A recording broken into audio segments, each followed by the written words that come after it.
Okay, so I had a question about logs and sig figs.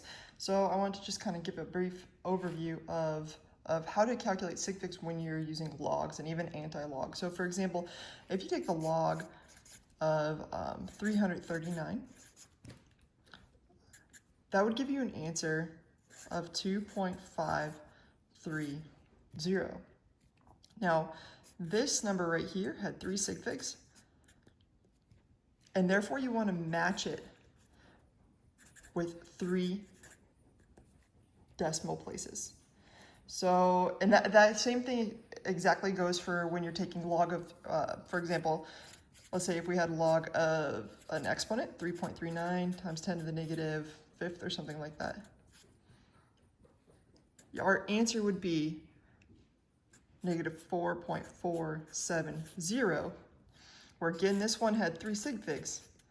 And so we would want to report the answer with 3 decimal places, even if this had, for example, my dog is doing weird things. Even if this had, for example, a tens place number or something, if there's 14 or 15 or 87, I don't know, it doesn't really matter. We're looking at the decimal places when we answer this question. Another example or something to take into account, for example, is if we're doing anti-log.